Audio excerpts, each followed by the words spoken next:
నమస్తే welcome to Leo news.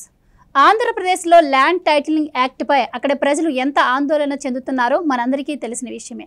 అయితే ఈ ల్యాండ్ టైటిలింగ్ యాక్ట్పై తప్పుడు ప్రచారం చేస్తున్నారు అంటూ ఇప్పటికే టీడీపీ అధ్యక్షుడైనటువంటి చంద్రబాబు నాయుడు గారి మీద అలాగే లోకేష్ గారి మీద కూడా సిఐడి చర్యలు తీసుకోబోతుందన్న విషయం కూడా మనందరికీ తెలిసిందే. మరి ఈ నేపథ్యంలోనే విశ్రాంత ఐఏఎస్ అధికారి అయినటువంటి పివి రమేష్ గారు ఒక ట్వీట్ అయితే చేశారు. మరి ఆ ట్వీట్లో ఆయన ఈ ల్యాండ్ టైటిలింగ్ యాక్ట్ అమల్లోకి ముందే నా పేరెంట్స్ చనిపోయారు, మరి ఇది అమలైతే నాలాంటి వాళ్ళ పరిస్థితి ఎలా ఉంటే ఇంకా సామాన్య ప్రజల సంగతి ఏంటి అంటూ ఆయన పోస్ట్ చేశారు. మరి ఈ నేపథ్యంలో అసలు ల్యాండ్ టైటిలింగ్ యాక్ట్ మరి ఆంధ్రప్రదేశ్ ప్రజలకు వరమా శాపమా, అమలైతే ఎంతమంది బలయ్యే అవకాశం ఉంది, ఈ వివరాలన్నీ తెలుసుకునే ప్రయత్నం చేద్దాం. మనతో ఉన్నారు సీనియర్ పొలిటికల్ అనలిస్ట్ అడిసిమెల్లి శ్రీనివాస్ గారు. నమస్కారం అండి శ్రీనివాసరావు గారు.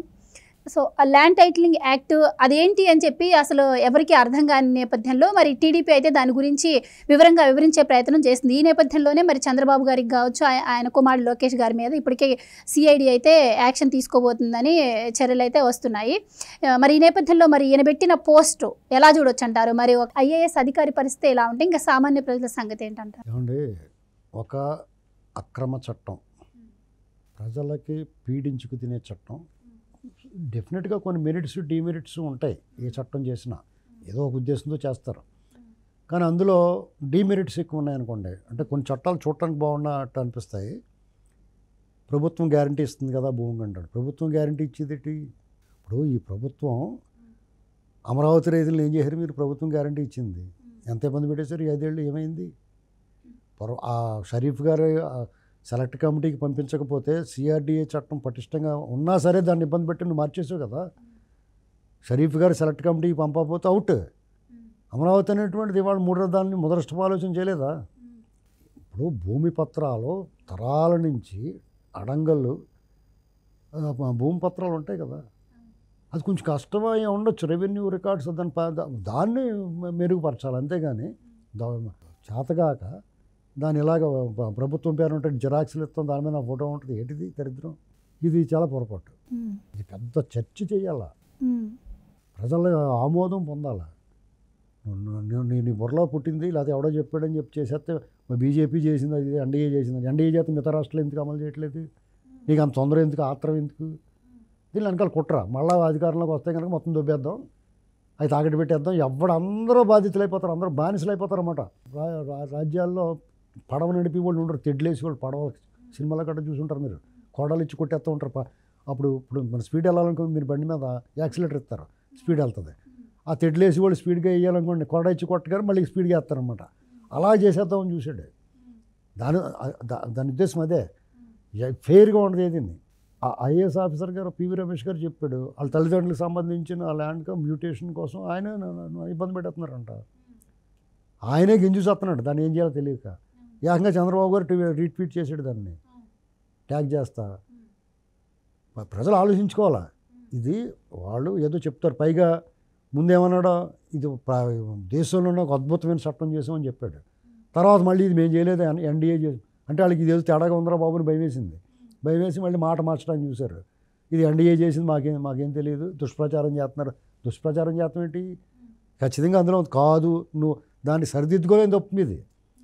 అంత ఆగమేఘాల మీద దాన్ని అమలు చేసేది, చట్టం చేసేది, దాన్ని అమలు ఇప్పుడు కాదు, మొన్న అక్టోబర్లోనే చేశారు. అండ్ ఇక్కడ ఒక మాట కూడా వినిపిస్తుందండి, ఈ ల్యాండ్ టైటిలింగ్ యాక్ట్ అనేది అది అంత చెడ్డదేం కాదు, కానీ దానిలో ఉన్న లొసుగుల్ని వాడుకునేందుకే ఇది అమల్లోకి తీసుకొచ్చింది. అండ్ మీరు చెప్పినట్టు కేంద్రం ఒక పాలసీ మాత్రమే తీసుకొచ్చింది, ఆ ఛాయిస్ మాత్రం రాష్ట్రాలకు వదిలేసింది. కానీ ఏ రాష్ట్రము కూడా దీంతో ఇబ్బందులు వస్తాయన్న ఉద్దేశంతో తీసుకోలేదు, ఒక్క ఆంధ్రప్రదేశ్ మాత్రమే తీసుకుంది. సో దీని వెనుక కుట్ర ఏంటి అంటే అమరావతిలో భూములని కబ్జా చేసేందుకే ఈ ప్లాన్ వేసింది అని కూడా వార్తలు వస్తున్నాయి. మీకు ఎక్కడైతే భూమి ఉందో ఆ భూములు దొబ్బేయడానికి అప్పుడు ప్రతి చట్టంలోనూ మెరిట్స్ డిమెరిట్స్ ఉంటాయండి. ఆ చట్టాలు చేసినప్పుడు అందరూ శుద్ధపూసలు సుప్పిని సాంప్రదాయాన్ని ఇలాంటి వాళ్ళు ఉంటారనుకుని చేస్తారు. కానీ జగన్ రెడ్డిలు కూడా ఉంటారు కదా, జగన్ రెడ్లు, అజయ్ కల్లం రెడ్లు, చెవిరెడ్లు, పెద్దిరెడ్లు, వీళ్ళందరూ ఉంటారు. వాళ్ళందరూ ఉన్నప్పుడు అది సక్రమమైన చట్టాలని వాళ్ళు దుర్వినియోగం చేసేస్తారు. మీకు అర్థమైంది? మీకు సక్రమంగా ఉండి చాలా పర్ఫెక్ట్గా ఉన్న వాటినే వాళ్ళు ఎంత చండాలం చేయాలో అంత చండాలం చేస్తారు, ఎలా దొబ్బేయాలో అలా దొబ్బేస్తారు. అలాంటిది అందులో లొసుగులు ఉండి దాన్ని రాంగ్ హ్యాండ్లింగ్ చేస్తే ఎంత పరిణామాలు ఎదుర్కోవాలి, దుష్పరిణామాలు ఎదుర్కోవాలి. ప్రజల్లో ఆందోళన ఉంది. అసలు వాళ్ళ భూమి, వాళ్ళ కాగితాలు, వాళ్ళ రిజిస్ట్రేషన్, వాళ్ళ గొడవ, వాళ్ళ పత్రాలు లేకుండా దగ్గర ఉంటున్నాయి న్యూసెన్స్. వాడు భద్రత కదా, నా భూమి నా ఇంట్లో ఉంది, ఇదిగో నా కాగితాలు. ఆ సెక్యూరిటీ మానసిక భావన నువ్వు దాన్ని తొలగించేస్తానంటే అలాగా. వాడు జుట్టుని చేతితో పట్టుకుని నువ్వు గుండు కొరికించాలని గుండు, చిరంజీవి క్రాప్ కాలితే చిరంజీవి క్రాప్, నాగార్జున క్రాప్ కాలితే నాగార్జున క్రాప్, నువ్వే ఎత్తపెట్టి వాడికి ఇష్టం ఉండే ఎంచుకుంటాడు. ఎవడో ఒకరికి బాలకృష్ణ ఇంకొకరిదో, నువ్వేటిమేటి ఆ క్రాపు. చాలా దారుణంగా ఇది. అంటే ఆ పివి రమేష్ గారు అనేటువంటి దాన్ని ఎగ్జాంపుల్ చెప్పాడు. ఎంతటి వాడైనా కానీ మడతడిపోతాడు అనేటువంటిది దీని సారాంశం.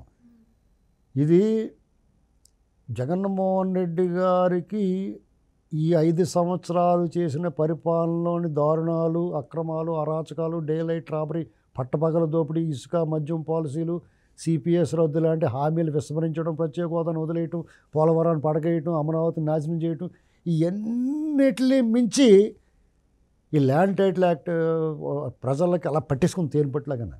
అండ్ ఇంకో విషయం అండి, ఈ ల్యాండ్ టైటిలింగ్ యాక్ట్ మనకి రివర్స్ అవుతుంది అనుకున్న నేపథ్యంలో ఈరోజు పెద్ద అక్షరాలతో ఎప్పుడైతే ఈటీవీలో ఒక కథనం ప్రచురించారంట, ఆ కథనాన్ని అంటే ల్యాండ్ టైటిలింగ్ యాక్ట్ మంచిదే అని చెప్పి దాన్ని జత చేస్తూ ఈరోజు సాక్షి పేపర్లో మెయిన్ ఎడిషన్లో ఇవ్వడం జరిగింది. అంటే ఇక్కడ అర్థం ఏంటి, ల్యాండ్ టైటిలింగ్ యాక్ట్ చట్టం తప్పు అని చెప్పి చంద్రబాబు గారు కూడా చెప్పలేదు, దాంట్లో లొసుగులు ఉన్నాయి, దానివల్ల రైతులకు ఇబ్బంది అనే ప్రచారం చేస్తున్నారు తప్పించి. సో మరి ఈటీవీలో ప్రచురించింది కరెక్ట్ అంటే మరి ఈటీవీలో వచ్చే కథనాలన్నీ కరెక్ట్ అని ఒప్పుకున్నట్టేనా వైసీపీ? ఇప్పుడు వాళ్ళకి అవసరమైతే వాళ్ళు తీసుకుంటారు. ఇప్పుడు వాళ్ళు ప్రభుత్వం గ్యారంటీ ఇస్తుంది, ఇలాంటివన్నీ బాగానే ఉంటాయి. కానీ ఒక ఆర్ఓకి అప్ చెప్పేస్తారంట. అందులో లొసికేట్ తెలుసా, ఒక ఆర్ఓకి అప్ చెప్తారు. వాడు ఎవరు ఫైల్ చేస్తే వాళ్ళే. పైగా ఆ పంచాయతీకి ఒక నియమిస్తారు, వాడికి సమన్ చేసి అధికారం ఉంటుందంట. అంటే మీరు మేము అరెస్ట్, మేము ఇలాగా ఒక తీర్పు ఇచ్చేసి అధికారం ఉంటుందట. దాని మీద కోర్టుకి వెళ్తాం లేదంట. ఇంక ప్రజాస్వామ్యం ఏంటిది అంటే ఎవడో ఓ ధర్మారెడ్డిని తీసుకొచ్చి పెట్టేస్తావు అక్కడ. ఆ ధర్మారెడ్డి నువ్వేం చెప్తే చేస్తాడు. వాడికి సిగ్గు సేవ ఉండదు. చూస్తున్నాం కదా ఇప్పుడు రాజేంద్రనాథ్ రెడ్డిని చూసాం. ఇప్పుడు రెడ్లు పేర్లు గుర్తుంచుకుని రెడ్డి అంటున్నాం. 100 మంది రెడ్లు నీకు ఇష్టమని చేస్తున్నారు. మిగతా అందరు రెడ్లు కూడా సఫర్ అయిపోతున్నారు. రెడ్లని చెప్పుకోవడానికి సిగ్గుపడిపోతున్నారు వాళ్ళు. జగన్మోహన్ రెడ్డి ఉన్న పాపం భయపడుతున్నారు వాళ్ళు ఎంత బాధపడిపోతున్నారు. ఇదేట్రా మాకు షెడ్ పేరు తీసుకొచ్చాడు, మేము ఎంత గొప్పవాళ్ళు అన్న ఫీలింగ్ ఉంది వాళ్ళకి. నువ్వు అలాగో 10 మంది రెడ్లు పెట్టేస్తావు అక్కడ ఈ రాష్ట్రంలోని, మొత్తం అవుట్. నీ గురించి ఆ చట్టం మీద భయం, ఆ చట్టం మీద భయం కాదా, నీ గురించి భయం. ఇదేట్రా బాబు ఇటు చేతులకి వెళ్ళి తోలు తీరిపోయేలాగా ఉంది. నువ్వు ఉన్నప్పుడు అసలు ఉండకూడదు అది. అసలు ఆ చట్టమే వద్దు, ఎందుకు అవసరం ఏంటి? ఎవరికి ఈ దేశంలో ఎవరికి లేని ఆత్రం నీకు ఎందుకు? దొంగోళ్ళకి ఆత్రం ఉంటుంది, కవకబాద చీకటి తెల్లారిలో దొబ్బేయాలండి, అంతే కదా. మీకు ఇక్కడ సమస్య ఎలా వస్తుందంటే అండి, చాలామంది ఆంధ్రప్రదేశ్లో రైతు కూలీలుగా ఉన్నవాళ్ళు గతంలో 25 ఏళ్ళు 30 ఏళ్ళ క్రితం, 40-50 ఏళ్ళ క్రితం రైతు కూలీలుగా ఉన్నవాళ్ళు, భూమి లేని పేదలు కూలో నాలో చేసుకుంటా ఏదో పని చేసుకుంటా మెల్లమెల్లగా డబ్బులు కూడబెట్టుకుని కొంచెం నేలో 10 సెంట్లు 20 సెంట్లు 30 సెంట్లు చిన్న చిన్నగా కొనుక్కుంటారు. లేకపోతే కౌలు చేసుకుని వ్యవసాయం తెలిసి కష్టపడి ఇది ఉంటే శక్తి ఉంటే ఎవరో ఒకళ్ళు రైతులకి దగ్గర భూమి తీసుకుని కౌలు చేసుకుని ఆ రైతు దగ్గరే కొనుక్కున్న సందర్భాలు ఉన్నాయి. వాళ్ళు ఎకరం 6 ఎకరం అలా కొద్దిగా పెంచుకుని చాలామంది సొంత భూములు ఉన్నాయి. మీకు మరీ అంత ఇదిగా ఏం లేదండి. చాలామంది భూములు ఇప్పుడు అందరి చేతిలో ఉన్నాయి. ఇదివరకు పూర్వం అంటే 100,000 ఎకరాలు ఒకళ్ళ చేతిలో ఉండి, ఇప్పుడు అలా లేదండి. 100,000 ఎకరాలు నీ చేతిలో ఉన్నాయి. నీ బందిపోటు దొంగల మూట చేతిలో ఉన్నాయి. ఇప్పుడు 1,000 ఎకరాలు అంతా వ్యవసాయం చేసి కుటుంబాలు అందరూ కూడా దుకాణం చదివేసి నో ఎస్టేట్ జమీందారులు అయిపోయారు అందరూ ఉన్నాయి. ఆ భూములన్నీ కూడా నిరుపేద వర్గాలు, బడుగు బలహీన వర్గాల చేతిలో ఉన్నాయి.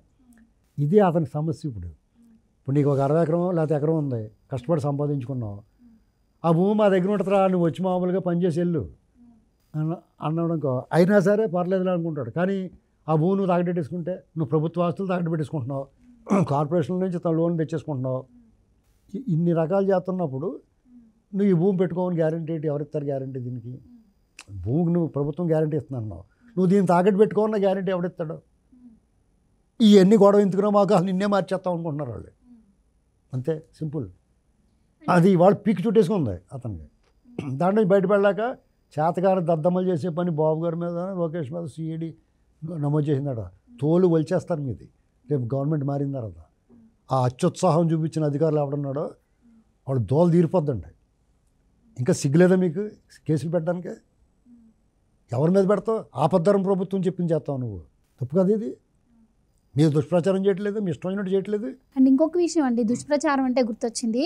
ఇప్పుడు ఎప్పుడైతే ల్యాండ్ టైటిలింగ్ యాక్ట్ మీద ఐవీఆర్ఎస్ కాల్స్ ద్వారా ప్రచారం చేస్తుంది టీడీపీ అని చెప్పి ఇట్లా కేసు పెట్టగాలని వితిన్ 1 అవర్లోనే చంద్రబాబు గారిని A1గా అలాగే లోకేష్ గారిని A2గా కేసు నమోదు చేశారు.